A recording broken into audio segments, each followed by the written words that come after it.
Boa noite, igreja. Boa noite.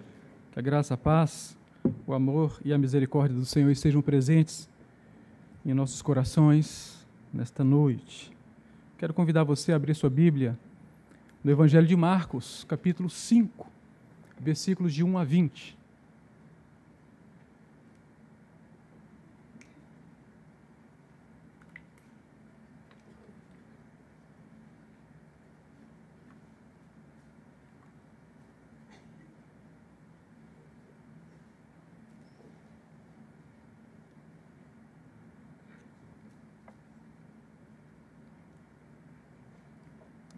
Evangelho de Marcos, capítulo 5, versículos de 1 a 20.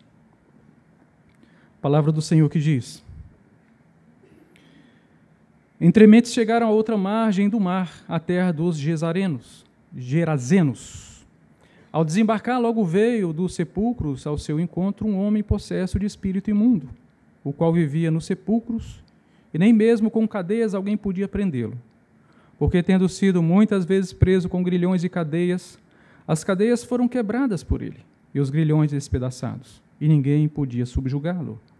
Andava sempre, de noite e de dia, clamando por entre os sepulcros e pelos montes, ferindo-se com pedras. Quando de longe viu Jesus, correu e o adorou, exclamando com alta voz: Que tenho eu contigo, Jesus, Filho do Deus Altíssimo? Conjuro-te por Deus que não me atormentes. Porque Jesus lhe dissera: Espírito imundo, sai desse homem. E perguntou-lhe: Qual é o teu nome? Respondeu ele: Legião é o meu nome, porque somos muitos. E rogou-lhe encarecidamente que os não mandasse para fora do país. Ora, pastava ali pelo monte uma grande manada de porcos. E os espíritos imundos rogaram a Jesus, dizendo: Manda-nos para os porcos, para que entremos neles. E Jesus o permitiu.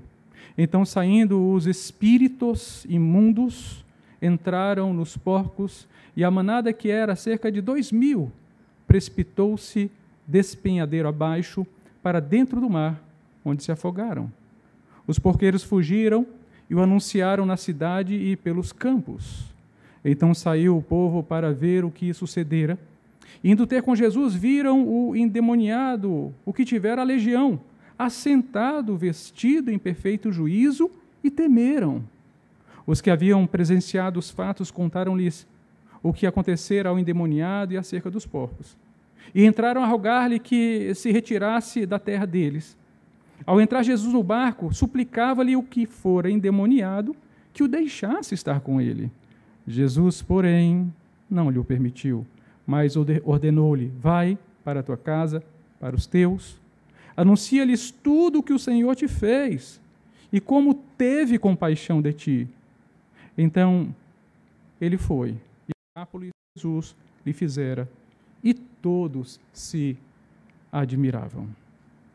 Vamos orar, queridos. Senhor, nosso Deus, eterno Pai, eis que estamos em tua presença, apenas por bondade tua, Senhor, apenas por tua graça e misericórdia, apenas pelo teu amor. Mas nós te pedimos esta noite que tu possas falar conosco, mercê de tua palavra. Fala ao coração de cada um de nós. O Senhor é o Deus que conhece as nossas necessidades. O Senhor é o Deus que conhece tudo aquilo que passamos, que sabes o que há dentro do nosso coração, aquilo que perturba a nossa mente e retira a nossa paz. E tu sabes, Senhor, exatamente o que devemos ser tocados pelo teu Espírito. Então faz assim, Senhor.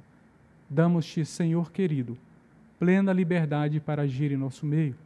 Tu és o Deus soberano e nós reconhecemos a tua soberania em nosso meio, em nossa vida. Então faz assim, Senhor, fala conosco. Usa-me como instrumento em tuas mãos, apesar do pecador que sou. Faz assim, para a glória do teu nome mesmo, no nome de Jesus. Amém. O título do sermão desta noite é: O que fazer com Jesus? A cidade de Gadara ficava localizada na parte sudeste do mar da Galileia, e eu quero situar você para que você possa entender o contexto. Jesus e seus discípulos caminharam cerca de 30 quilômetros saindo de Nazaré até chegar ao mar da Galileia, em sua parte sudoeste. E grande multidão afluía acompanhando Jesus, porque a essa altura Jesus já havia operado diversos sinais e milagres e prodígios. Ele já havia transformado algo em vinho em Caná da Galileia. Já havia curado um oficial do rei em Caná. O filho estava em Cafarnaum. Ele já havia libertado o endemoniado no sábado em Cafarnaum, curado a sogra de Pedro e diversos outros doentes também em Cafarnaum. Havia purificado um leproso na Galileia. Havia curado um paralítico em Cafarnaum. Curado outro em Jerusalém. Efetuado a pesca maravilhosa no mar da Galileia. Curado o homem da mão ressequida. Curado multidões às margens do mar da Galileia. Curado o servo do centurião romano. Ressuscitado o filho da viúva de Naim. E assim a fama de Jesus corria por todos os lados. Jesus já havia também proclamado belíssimos discursos, sermões. Por exemplo, a parábola do semeador, ainda a parábola da semente, a parábola do joio, a parábola do grão de mostarda, a parábola do fermento, a parábola do tesouro escondido, e todos que o ouviam ficavam encantados com sua sabedoria e com sua autoridade. Ele já havia ensinado sobre a parábola da pérola de grande valor, da parábola da candeia, e já havia proferido o maravilhoso Sermão do Monte.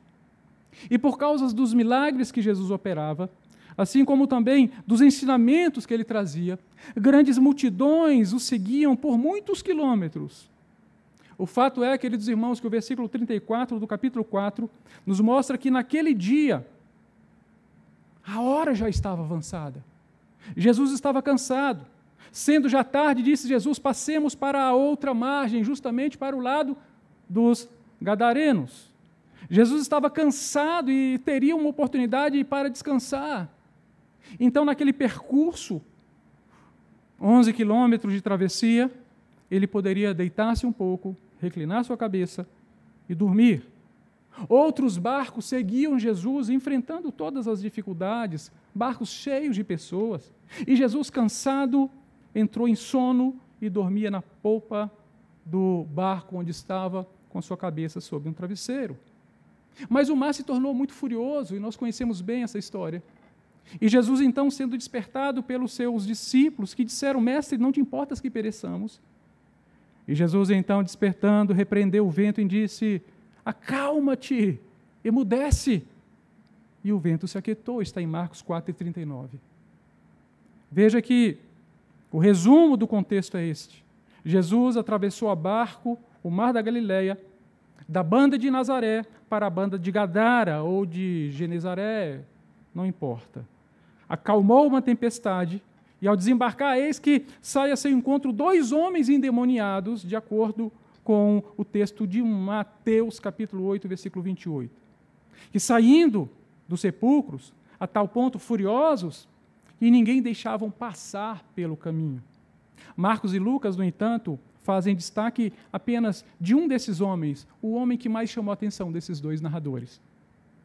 Vamos, então, também nessa noite, nos ater a apenas esse homem, o homem que ressaltou mais naquele contexto, aquele que agia com mais perversidade, aquele que estava mais fora de contexto de situação.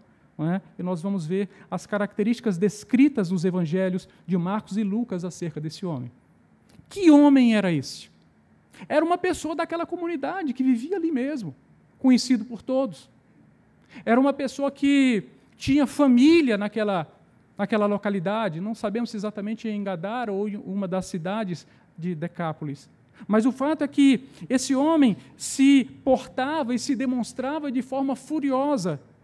A Bíblia diz que ele andava nu há muitos tempos. Vivia nos sepulcros. Quem gostaria de viver entre sepulcros, se não apenas uma pessoa atormentada? E era assim que ele vivia nos sepulcros. Não habitava em casa. Ninguém podia prendê-lo, porque possuía uma força descomunal.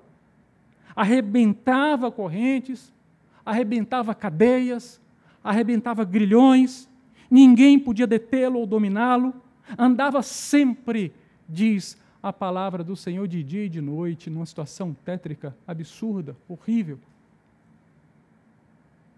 Clamava por entre os sepulcros e pelos montes, vinha a ferir-se com pedras e pelo demônio era impelido para o deserto. Que quadro caótico era esse, gente?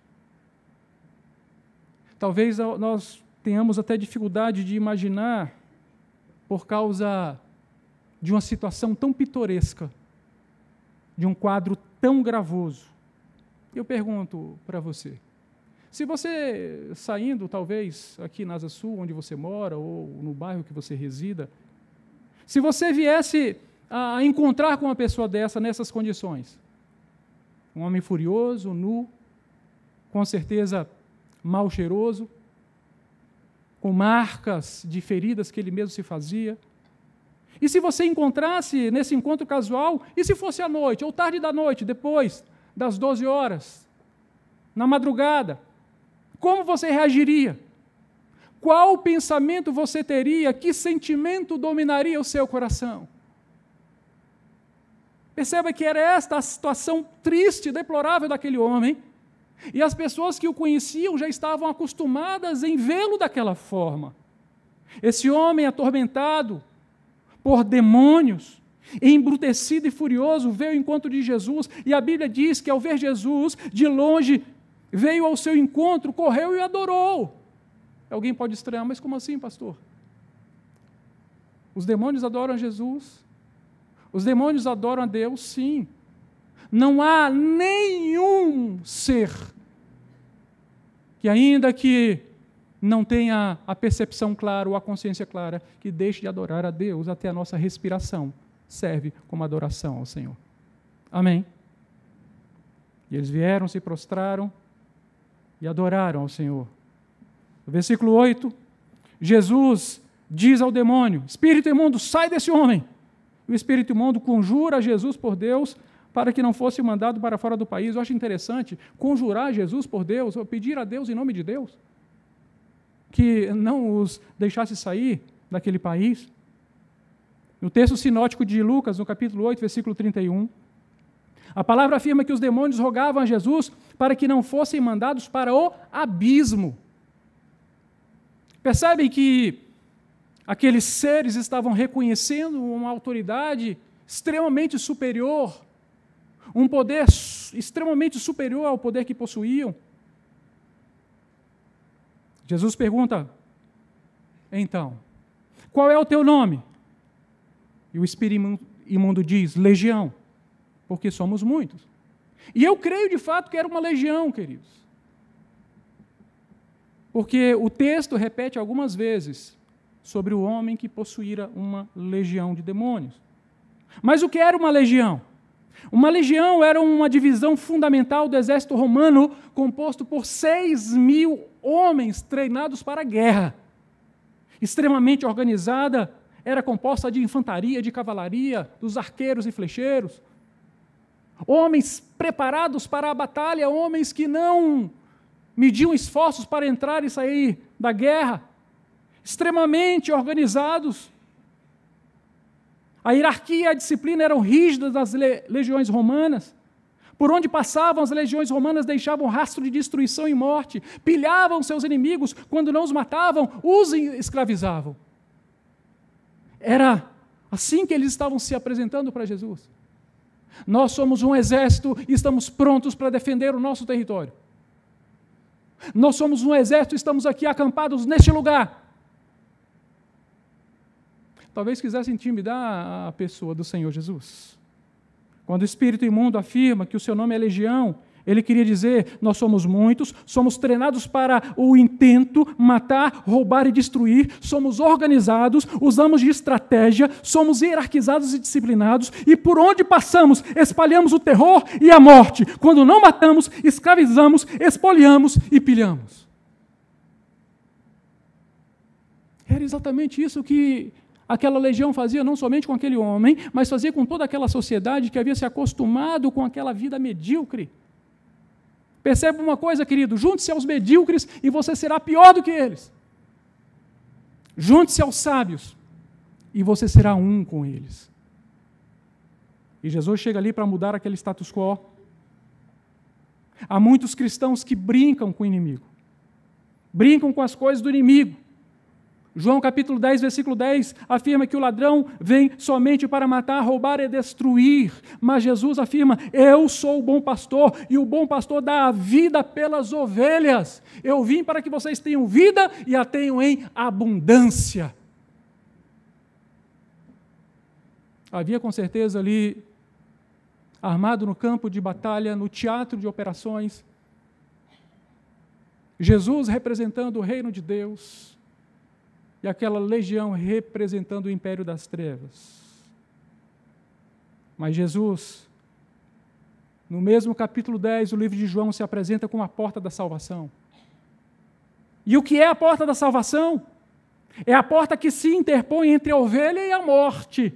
É a porta que se interpõe entre a ovelha e o diabo. E entrando por essa porta, nós somos guardados do Senhor. E as forças hostis do inimigo, por mais que sejam argutas, por mais que sejam cruéis, não podem nos ofender, porque nós somos propriedade exclusiva do Senhor, aleluia. Amém. Você está compreendendo o que estava acontecendo naquele contexto? Uma legião de demônios dá de encontro com Jesus, e então parou porque deu de encontro com uma porta. E a legião não podia forçar essa porta, pelo contrário, agora era a porta que vinha de lá para cá, invadindo Gadara, e abrindo para aquele povo todo um prenúncio de salvação. Porque quando Jesus chega, o trabalho do inferno para.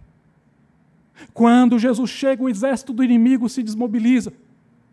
Quando Jesus chega, os demônios suplicam para não serem castigados.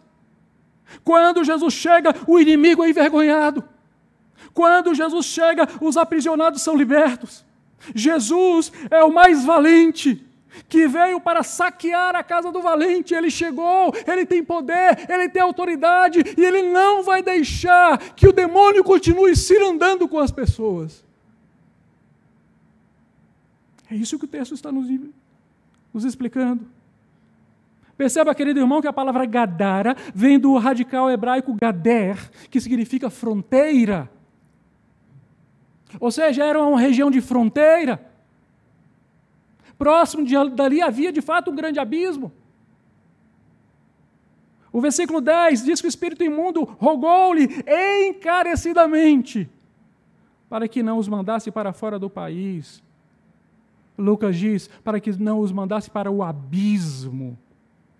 A Bíblia afirma que Jesus autorizou que entrasse nos porcos. E por quê?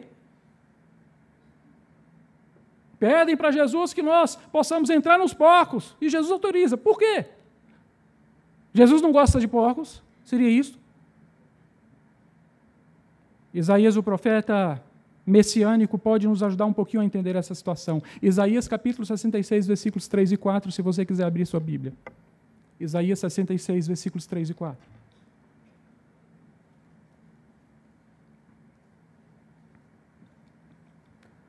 Palavra eterna do Senhor que diz: o que mola um boi é como o que comete homicídio. O que sacrifica um cordeiro como o que quebra o pescoço a um cão. E o que oferece oblação, ou seja, sacrifício, como o que oferece sangue de porco. O que queima incenso, como o que bendiz a um ídolo. Como estes escolheram seus próprios caminhos e a sua alma se deleita nas suas abominações, assim eu lhes escolherei o infortúnio e farei vir sobre eles o que eles temem. Porque clamei e ninguém respondeu, falei e não escutaram, mas fizeram o que era mal perante mim e escolheram aquilo em que eu não tinha prazer. Os porcos eram utilizados em sacrifícios pagãos. E o mesmo profeta Isaías, no capítulo 66, versículos 16 e 17, vai dizer o seguinte: porque com fogo e com a sua espada entrará o Senhor em juízo com toda a carne. E serão muitos os mortos da parte do Senhor, os que se santificam e se purificam para entrarem nos jardins após a deusa que está no meio, que comem carne de porco, coisas abomináveis, e rato serão consumidos, diz o Senhor. Percebam que essas figuras que aparecem, os porcos e agora os ratos, são utilizados nesses sacrifícios a demônios. Gadara, cujo radical hebraico significa fronteira, Gader, como já falamos. Era uma cidade de origem semítica, ou seja, da descendência de Sem, lá atrás, do povo de Deus. Sabemos que os judeus eram proibidos pela lei de comer carne de porco, então por que os gadarenos, que eram da mesma origem, por que comiam porcos? Talvez porque haviam se contaminado com a cultura pagã e haviam praticado culto a ídolos, e os porcos eram criados para serem vendidos para tais sacrifícios. Percebe o que está acontecendo? E o que nós aprendemos com isto? Que os habitantes de Gadara haviam atravessado a fronteira, que o povo de Gadara havia se afastado de Yahvé. Atravessar a fronteira significava sair dos limites da servidão de Yahvé para a escravidão de Satanás. Cruzaram a fronteira. Muitos perguntam, até onde eu posso ir? E a partir de então passa a ser pecado. E essas pessoas querem caminhar na área fronteiriça, no No Man's Land, na terra de ninguém, querem se arriscar. E a palavra do Senhor nos ensina a sermos prudentes.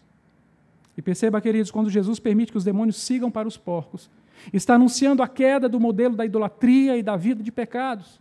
Alguém pode dizer que a intenção dos demônios fosse causar tumulto, e talvez até fosse mesmo, mas a intenção de Cristo sempre sublima a intenção do maligno.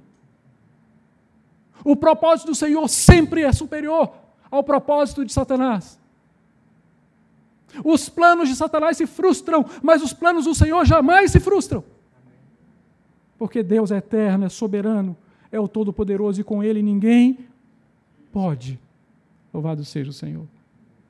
E quando Jesus permite que os demônios sigam para os porcos, está anunciando a queda do modelo da idolatria e da vida de pecados existente na cidade de Gadara, em Decápolis e em todo o mundo gentílico. Alguém pode dizer que a intenção dos demônios, claro, era criar tumulto, mas nós entendemos que Jesus sabe exatamente o que se passa no coração, na mente de todos os seres que Ele criou, inclusive de Satanás. Martim Lutero é que diz que o diabo é o diabo de Deus. Nenhum ser pode existir sem que esteja sob a soberania do Deus eterno. Nenhum. R.C. Sproul, saudoso pastor americano reformado, ele diz que não existe nenhuma molécula que está correndo solta sem que haja o controle soberano de Deus. Porque se houvesse uma única molécula que estivesse correndo solta sem o controle de Deus, essa única molécula poderia colocar em perigo todo o plano de salvação. Mas nada sai do controle do soberano Deus. Nada, nada. Ele é Senhor. Amém? Paulo afirma aos Colossenses, no capítulo 1, versículos 13 e 14, Ele, Jesus, nos libertou do império das trevas e nos transportou para o reino do Filho do seu amor, no qual temos a redenção, a remissão dos pecados.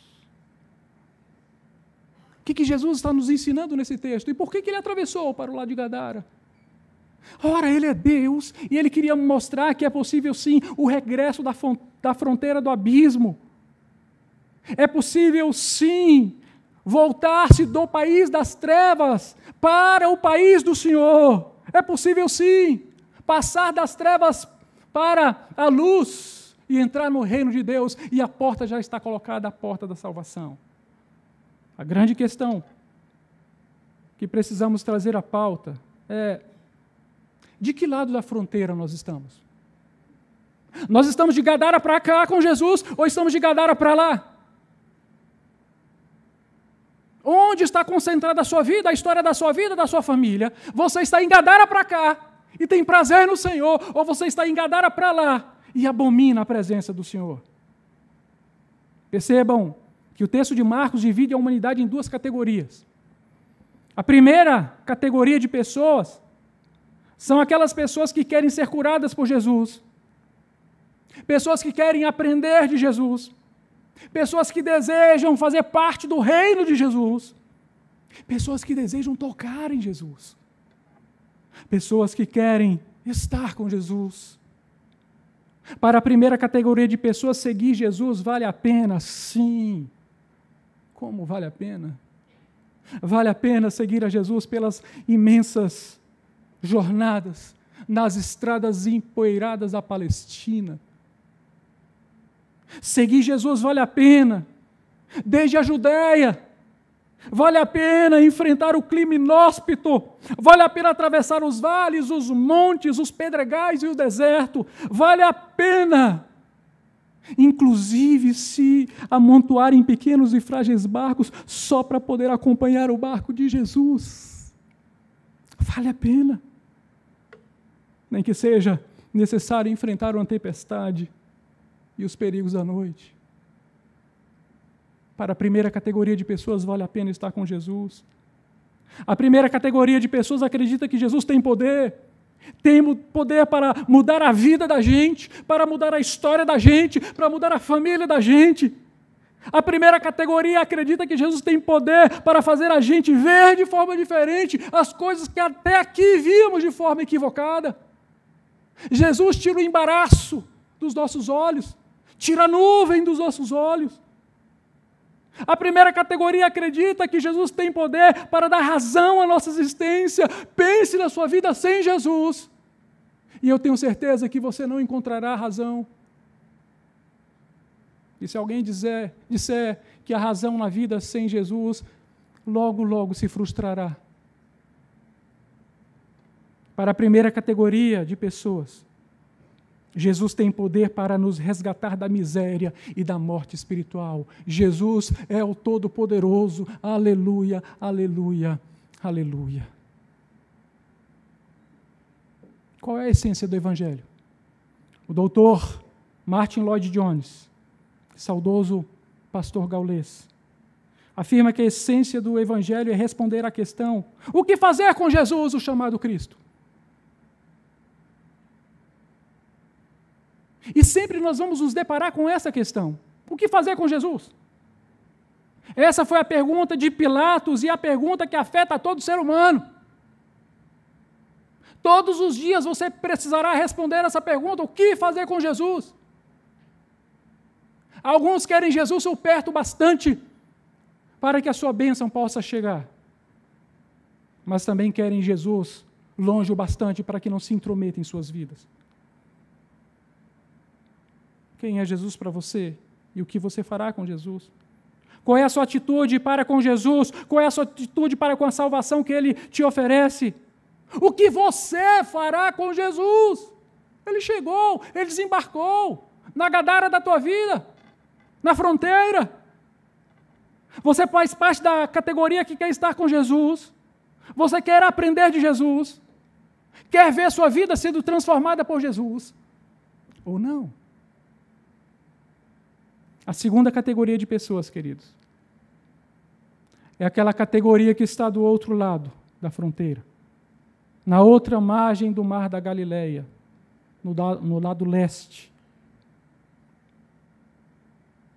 Essa segunda multidão que agora é apresentada por Marcos é diferente da primeira. Enquanto a primeira multidão estava maravilhada com Jesus, a segunda estava atemorizada, porque Jesus havia libertado aquele homem. Talvez porque Jesus tivesse mexido na economia da cidade. 2.000 porcos era um prejuízo assaz considerável. Tais pessoas entraram então a rogar-lhe que se retirasse da terra deles. Jesus, sai daqui. Volta para o teu barco e para o mar de onde vieste. Vai para a Judéia, vai para a Galileia, mas sai de Gadara. E por que temeram? Porque viram o antes endemoniado, agora liberto, assentado, vestido em perfeito juízo. Agora me respondam: estar diante de Deus causa temor? O versículo 41 do capítulo 4, assim como o versículo 15 do capítulo 5, vão nos dizer que sim. Temores diferentes, talvez, mas sim. Marcos 4,41 vai dizer: e eles, possuídos de grande temor, diziam uns aos outros: quem é este que até o vento e o mar lhe obedecem? Era um temor de admiração, de olhar para Jesus e dizer: Senhor, Tu és tão maravilhoso, Tu és tão grande, Tu és tão perfeito, Senhor. Já em Marcos, no capítulo 5, versículo 15, indo ter com Jesus, viram endemoniado que tivera a legião, assentado, vestido em perfeito juízo, e temeram. Que temor era esse? É o temor de estamos diante de um desconhecido que nós não queremos conhecer. Nós não queremos ver. Não queremos ver. O temor de Marcos 4:41 é o temor diante de alguém que pode dar ordens à natureza e lhe obedece. Por isso os discípulos estavam possuídos de grande temor. Aleluia. É o truísmo de Yahvé. Todo aquele que se apresenta à presença do Senhor, tome cuidado. Guarda esse lugar porque é santo. Tira a sandália dos teus pés. Porque não se apresenta à presença do onipotente, do soberano, do criador de todas as coisas, de mantenedor de todas as coisas, de qualquer forma, como se fosse uma presença pífia, porque não é. Percebem? O profeta Isaías, quando teve a visão do Altíssimo, temeu e disse: ai de mim, estou perdido, porque sou homem de lábios impuros e vivo no meio de um povo de impuros lábios, e os meus olhos viram o Rei, o Senhor dos exércitos. Havia um pensamento que dominava o coração do povo de Israel, que se alguém visse o Altíssimo, morreria, porque homem jamais algum poderia ver o Senhor e permanecer vivo. Estar diante de Jesus significa ter a sensação do juízo que se aproxima. Sim. E nós temos essa sensação. Eu fico impressionado com o número de pregadores que tem surgido nos últimos dias, que fazem chocarrice do nome do Senhor, que fazem piadas do Evangelho. E eu não consigo, queridos irmãos, jamais imaginar Paulo pregando assim, ou Pedro, ou um dos apóstolos, ou um dos pais da igreja. Os pais apologistas, talvez? Não, claro que não. Se levantavam para fazer a defesa da fé e levavam o nome do Senhor muito a sério.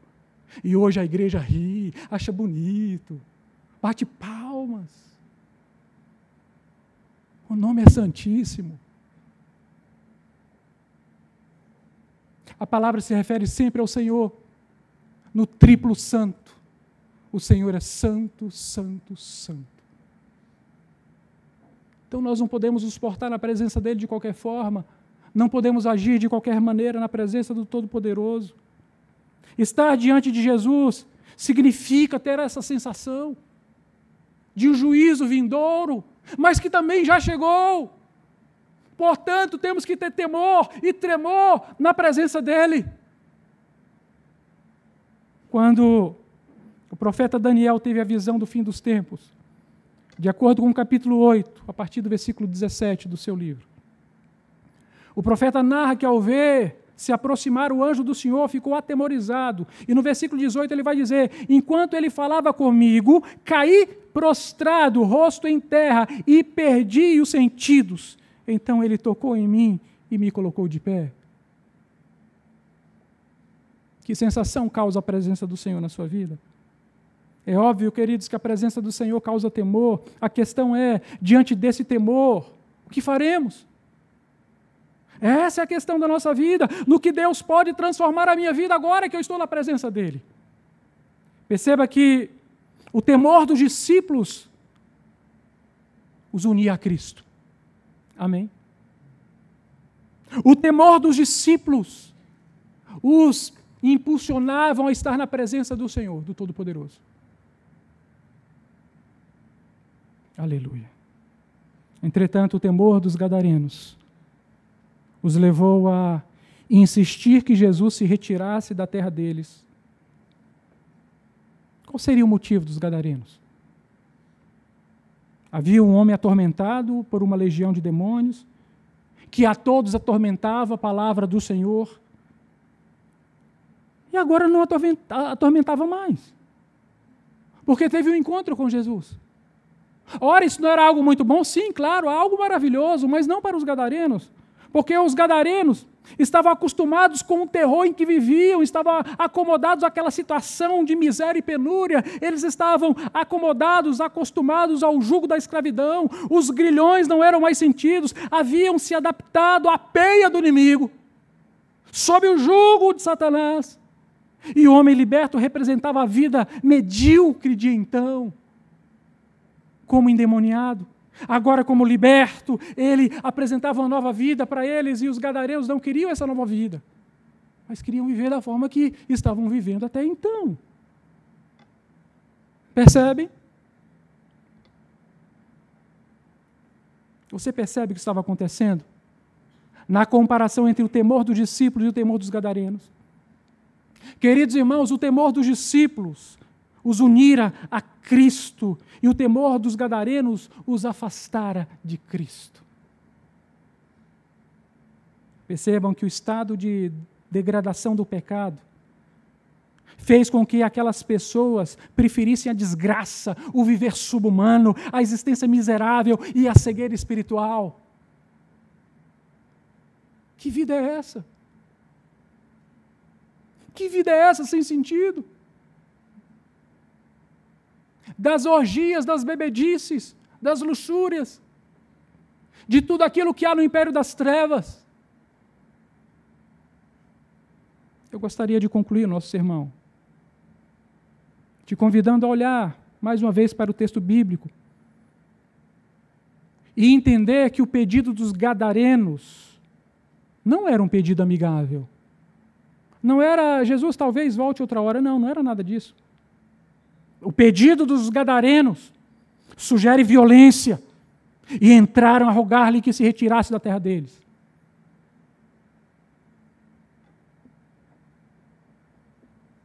Será que nós não estamos fazendo a mesma coisa com Jesus? Não, pastor, nunca, jamais. Será mesmo? Será mesmo que todas as vezes que Jesus é anunciado para a sua vida, será que você recebe bem e abraça? Ou não? A questão é, como temos recebido a Jesus na fronteira da nossa vida? Temos resistido ao Mestre? Insistiremos para que fique conosco como os discípulos de Emaús o fizeram? Ou estamos a implorar que se retire de nós como os gadarenos? O que estamos fazendo com Jesus? Talvez alguns de nós hoje, durante este mesmo culto, estejam insistindo para que ele fique, enquanto outros estão a rogar que Jesus se retire.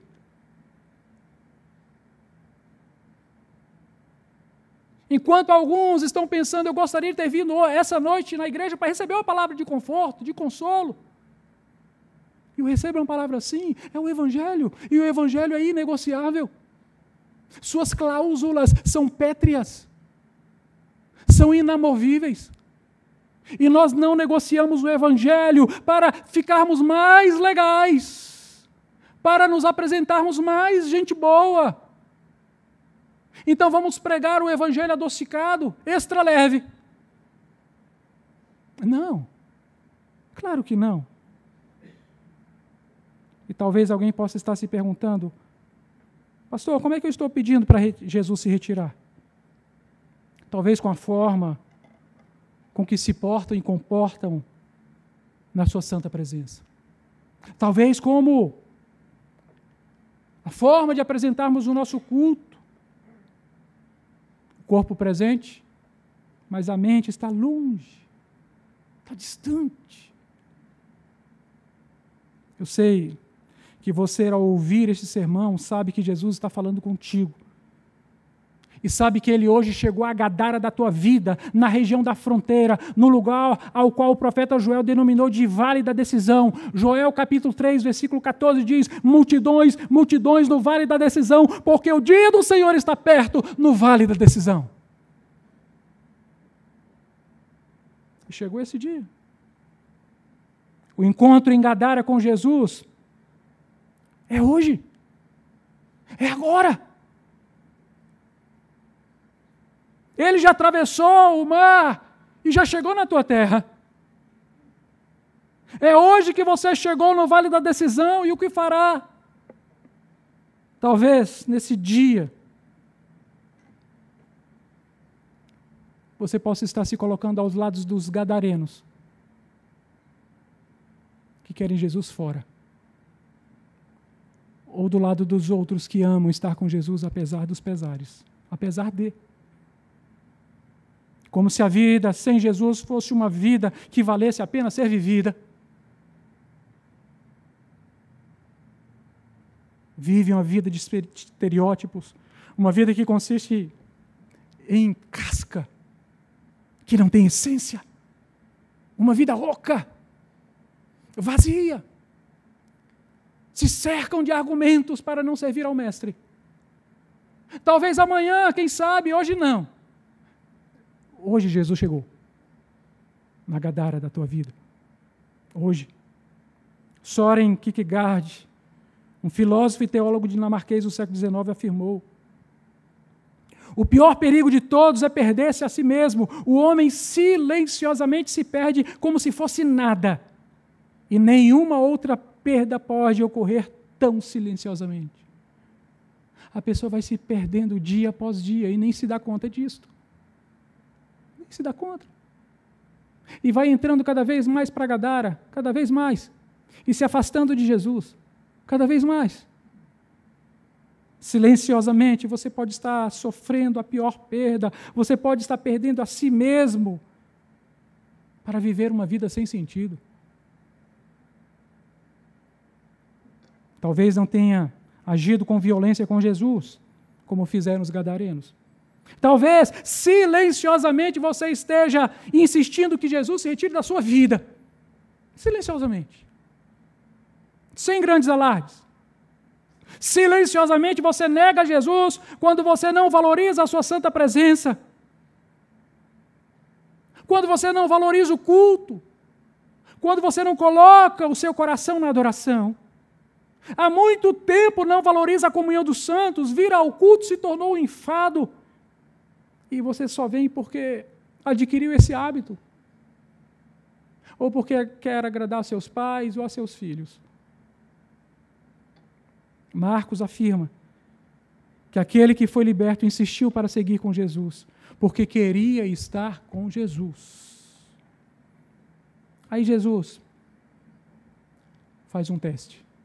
Lembra daquele homem que não obedecia a ninguém, que ninguém o dominava. Agora ele está liberto e quer ir com Jesus. E Jesus diz: você não vai comigo.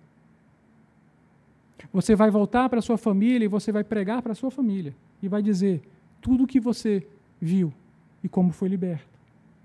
Vai para casa. Anuncia-lhes tudo que o Senhor te fez. Anuncia-lhes como o Senhor teve compaixão de ti. Sabe, querido, Gadara nos dessensibiliza. E Gadara olhava para aquele homem e... vem endemoniado, paciência. Ele está se cortando, que se corte. Ele está comendo dejetos no cemitério, que coma.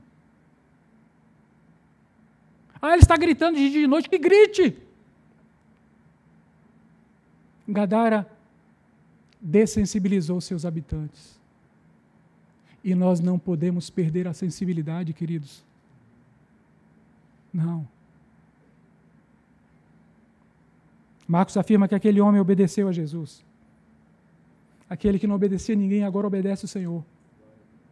E mesmo com toda a vontade do seu peito de acompanhar o Senhor por onde quer que o Senhor fosse, ele curva a sua cabeça e diz: sim, Senhor, eu vou. Mas pregar para a família era pouco. Então ele se torna missionário nas 10 cidades que compunham a Decápolis, para anunciar o Evangelho, o amor de Deus. Esse mesmo Jesus está aqui na fronteira, na igreja de Brasília. E o que nós faremos com ele? Insistiremos para que fique? Ou entraremos a rogar que se retire de nós? O que nós faremos com Jesus, igreja?